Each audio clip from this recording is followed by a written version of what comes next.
Yeah. Dia kena kolaborasi dengan kementerian yang lain. The food security in this country is not entirely depending on the Ministry of Urban Wellbeing and Housing and local government.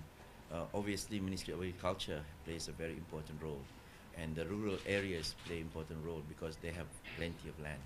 But I suppose it's not. There's nothing wrong with having community farming within the city. For example, celah-celah bangunan, you can turn that into a community farming. I will also encourage developers to have some within the apartments a small plot of land. It's not even land, maybe just space, yeah, untuk tanam lada, things like that. But in the overall context of food security, it is a national issue. I think the Ministry of Agriculture is taking charge of that. But di dalam when you talk about food security as far as urban areas is concerned, is basically to ensure that all the supermarkets are well stocked up with food.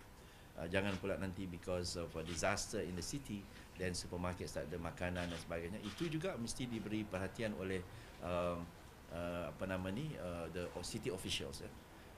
Sebab kita tak nak kedai-kedai runcit, the neighborhood kedai runcit, supermarket dan sebagainya itu kerana ada disaster dalam satu bandar itu tidak mampu untuk menyediakan makanan kerana mereka yang menyediakan makanan menjual makanan. So but in the overall context, I think it's a collaboration with many ministries. Berkenaan dengan tekanan ekonomi kita tadi tu kan. Sekarang ni masyarakat bandar terutamanya tertekanlah naik, LRT naik. Apa respon Datuk tentang tu?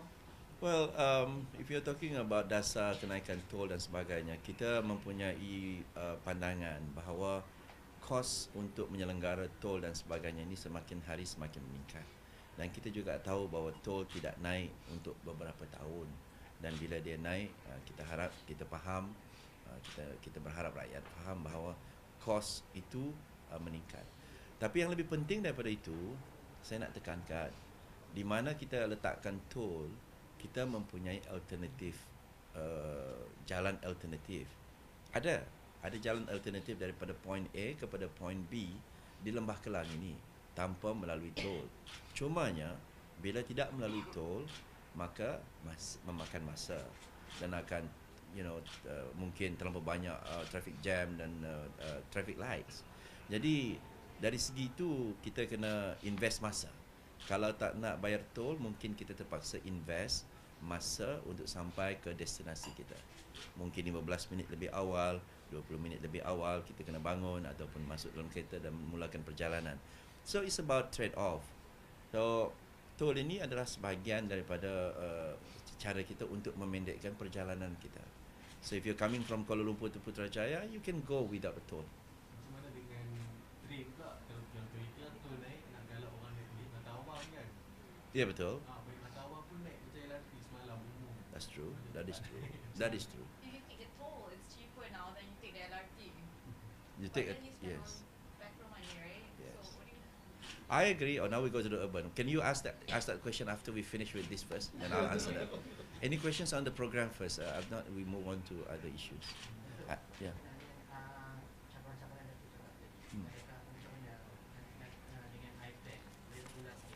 Ya, iPlan ini adalah satu program yang menarik, ya. Buat pertama kali kita letakkan dalam internet, melalui internet kita boleh akses informasi mengenai guna pakai setiap plot tanah di Semenanjung Malaysia ini, terutamanya di kawasan bandar. For the first time. So you tahu di mana tanah pertanian, tanah industri, tanah perumahan, tanah sekolah dalam kawasan perbandaran itu. Jadi maklumat ini kita kongsikan dengan rakyat secara percuma dan mereka tidak perlu ada password. It's open to public. This is one way. Rakyat boleh direct Yes. Public boleh akses kepada sistem ini tanpa password, ya. Saya rasa mungkin kalau ada password kena register lah, tapi free. Kenapa Semenanjung saja yang tu? Nanti saya jawab. Jawapan awak, soalan awak ni boleh tahan sekejap. But in the future, sistem ni kalau dia boleh gunakan, kita boleh gunakan sistem expand untuk nak mengetahui nilai tanah per square foot contohnya dekat situ. Kemudian kita juga boleh tahu mungkin in the future kalau tidak menyalahi undang-undang, mungkin owner of the land. So all this information kita boleh downloadkan nanti, dan ini sebahagian daripada cara kita untuk berkongsi maklumat dengan rakyat supaya mereka lebih faham apa yang berlaku di persekitaran mereka. Jadi kalau rumah dia di depan sini ada tanah kosong depan rumah dia, dia boleh tahu secara tepat apa nanti guna pakai tanah ini. Ya, what is the purpose of that land? So dia pun bolehlah memikirkan kalau di depan tu nanti nak digunakan untuk sekolah, then he can stay there. Kalau nak di depan tu nanti untuk future tanah perkuburan, dia kena fikir 10 kali. Dia nak pergi mana atau tidak. Okey, untuk menjawab yang kenapa di sebenarnya Malaysia, ini sejarah sedikit. Jabatan Perancang Bandar dan Desa buat masa ini di negeri Sabah dan Sarawak sejak merdeka dahulu sudah mempunyai jabatannya tersendiri. Jadi negeri Sabah dan Sarawak kekalkan jabatan-jabatan itu di bawah kementerian, di bawah kerajaan negeri masing-masing, dan tapi mereka berkolaborasi secara rapat bersama dengan JBPD Semenanjung Malaysia. Satu lagi tentang banjir. Ya. Sejauh mana kesiapsiagaan pasukan bomba dalam menghadapi banjir? Kita seperti mana yang kita tahu tahun ini sebenarnya tahun lepas early December 2014 dan penghujung tahun 2014 dan awal tahun 2015 memang satu cabaran yang cukup besar untuk bomba.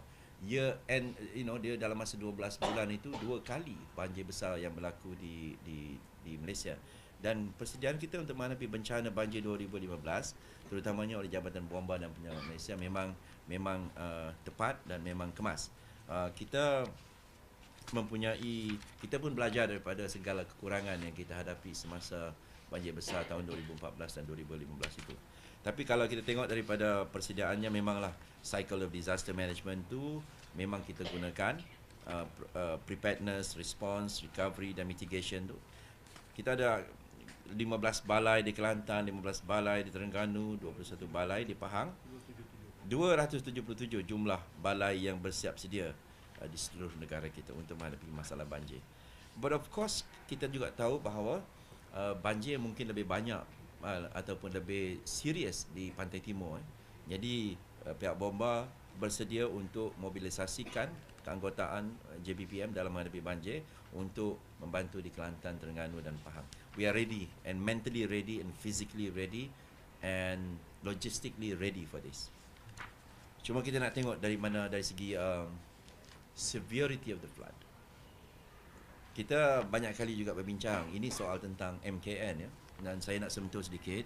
Majlis Keselamatan Negara baru-baru ini telah dirombak untuk dipecahkan kepada dua, iaitu MKN dan juga APBN, Agensi Pengurusan Bencana Negara.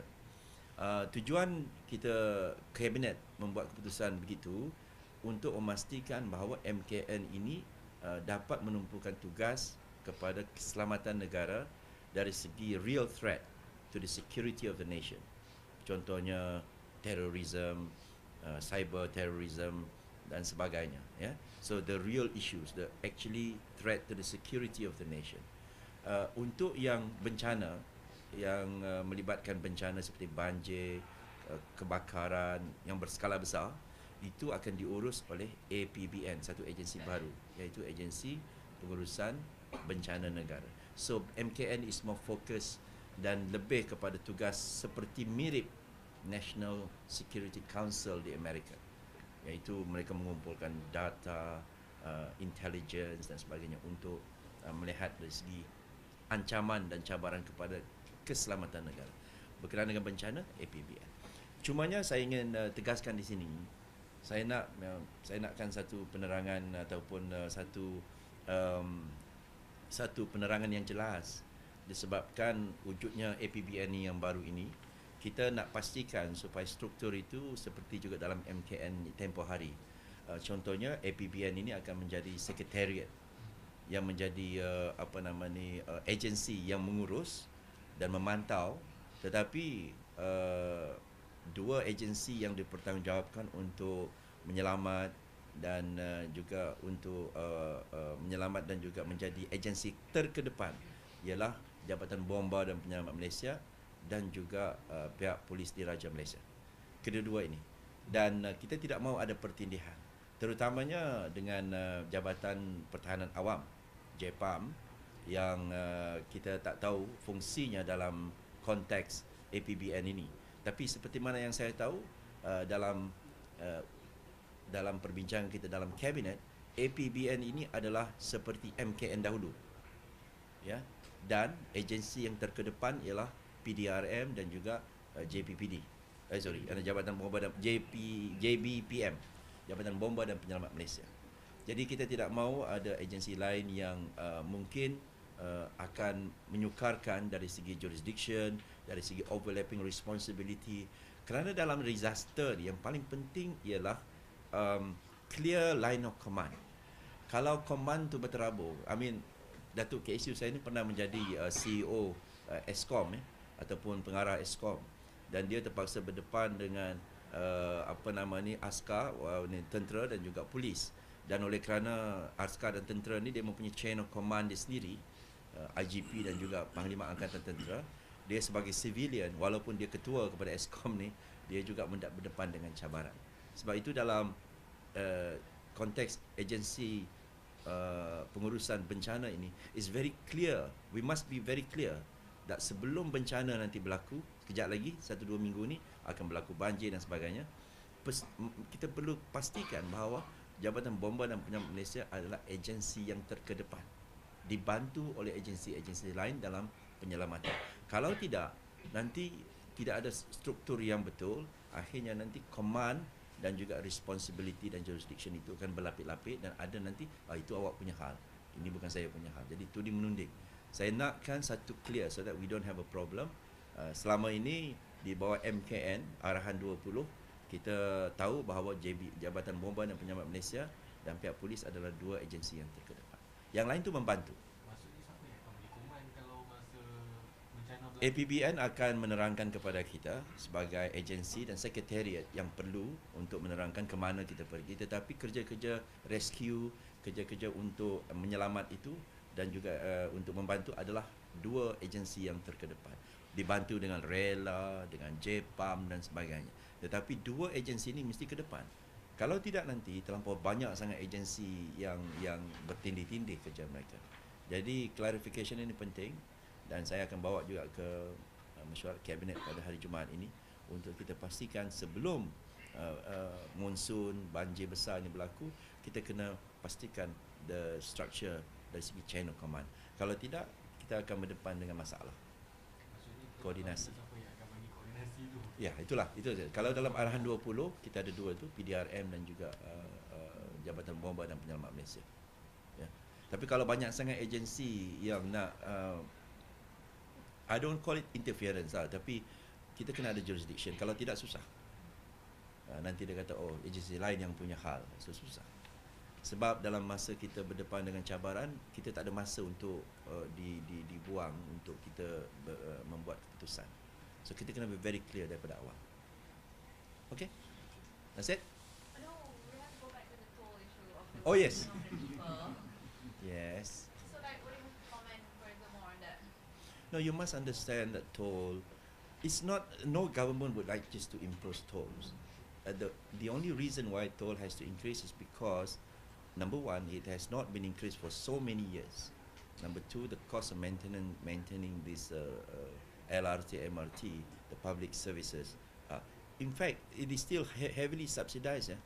It's not that the people are carrying the burden themselves, but it's heavily subsidized. But I do agree with you. I think in the future, we must make sure that LRT, MRT, the mass transit, including LRT, MRT, the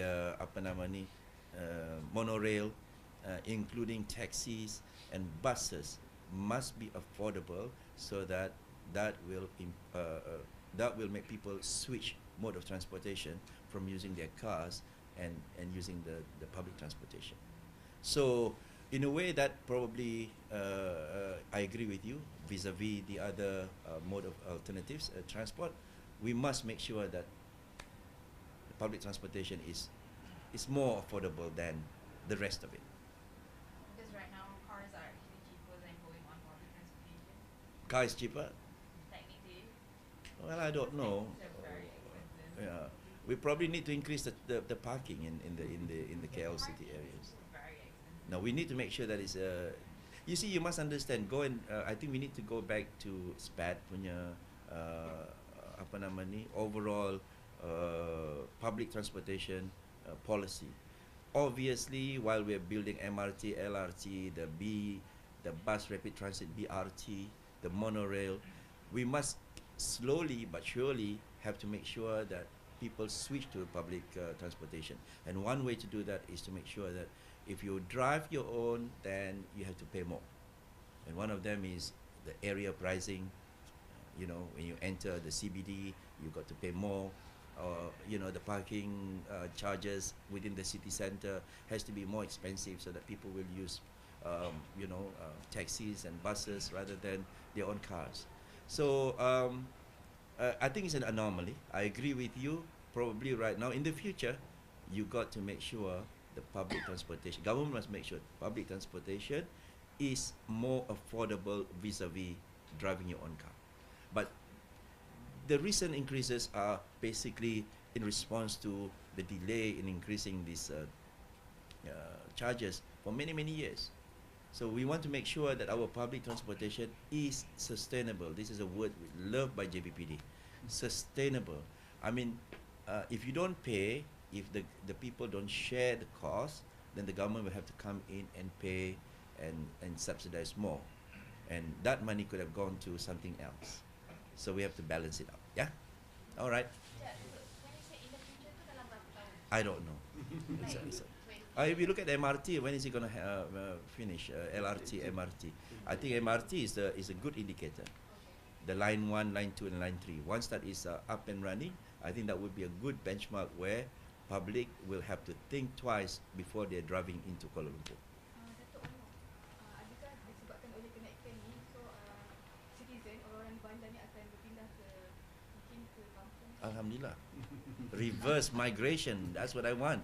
You know, too many people are going into cities right now where, like what Dr. Dahlia tadi kata, you know, the stresses, tekanan tu kepada sistem perbandaran tu terlalu, rumah lah, you know, hospitals, gelandangan, traffic jam, pollution, all this will be eased off if people want to go back and tanam jagung and chili dekat kampung.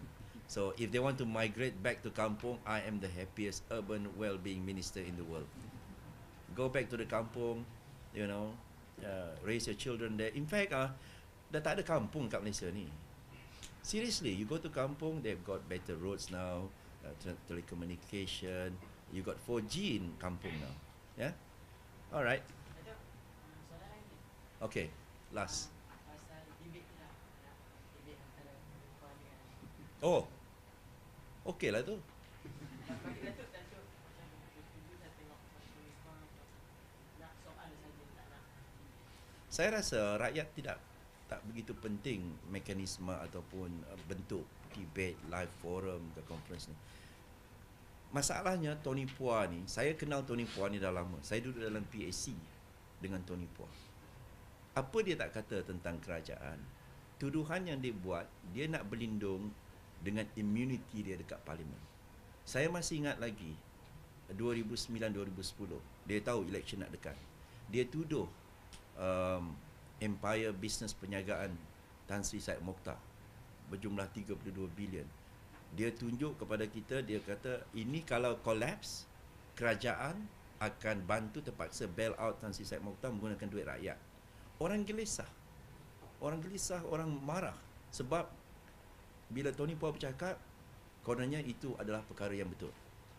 Dan akhirnya sekarang 2015, dah 3-4 tahun berlalu, Empire Perniagaan Tan Sri Said Mokhtar bukannya tidak collapse, bankrupt, tapi lebih membesar lagi.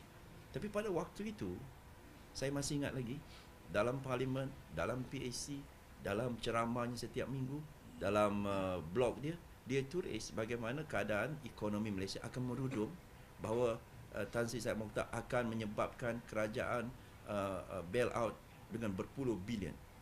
Sama juga cerita dengan 1MDB ni. Jadi for the first time dia akan apa? Buku bertemu ruas. Yeah. So we hope, saya tengok Tony Puan ni dia akan lebih dia bila ada forum seperti ini taklah begitu nampak sangat kecerdikan beliau. Kalau dia bercakap dalam parlimen seorang-seorang ceramah one way street, dia boleh bercakap. Tapi kalau dengan Arul ni, saya rasa Arul boleh menjawab soalan-soalannya. Dan saya tak kisahlah dia berbentuk soal jawab ke, soal debat ke, tak kisah. Yang penting the truth will be to be told, that public akan dapat maklumat yang tepat daripada Arul sendiri. Okay? Thank you. Banyak sangat dah tu. Saya janji tadi